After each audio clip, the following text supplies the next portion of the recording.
Sir இப்போ ஒட்டுமொத்த தமிழ் திரையுலகத்தை அதிர்ச்சியில் ஆக்கியிருக்கிற நியூஸ்னா ரஜினி படத்துலேருந்து சுந்தர் சி அவர் விலகினது தான். என்ன காரணம் சார்? இதுதான் ஹாட் நியூஸாக போயிட்டுருக்கு. இப்போ தான் ஒரு அறிக்கை வந்துச்சு.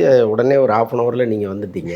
ஆமாம். இந்த 1/2 அன் ஹவருக்குள்ளே நம்ம என்னென்னு தேடி கண்டுபிடிக்கிறதுன்னு தெரியல. விசாரிச்சுட்டு இருக்கோம். உண்மை எதுன்னு நமக்கு தெரியல. பட்டு 2 பேரும் ஒரு தன்னம்பிக்கையோடு தான் ஸ்டார்ட் பண்ணாங்க. ஆக்சுவலாக மூக்குத்தி அம்மன் 2 சுந்தர் சி பண்ண சில காட்சிகள்லாம் ரஜினிக்கு போட்டு காமிச்சு, ரஜினி வந்து பயங்கரமாக வியந்து அப்படிலாம் நடந்துச்சு.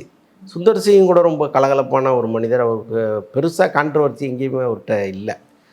இதற்கு முன்னாடி படம் பண்ண இடங்கள்லையும் சரி, இன்னொன்று ஹீரோக்களோட ரொம்ப ஈஸியாக ஜெல் ஆகக்கூடிய ஒருத்தர். ஏற்கனவே ரஜினி பற்றிலாம் படம் பண்ணியிருக்கிறார். அதனால் அது புது காம்பவுண்டும் கிடையாது. ரஜினியோ கமலோ அவருக்கு புதுசும் கிடையாது.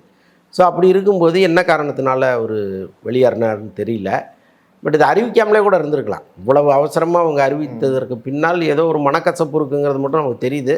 பட் அது என்னன்னு தெரியல. விசாரித்து பிறகு பேசுவோம். அடுத்த முறை சந்திக்கும் போது பேசுவோம்.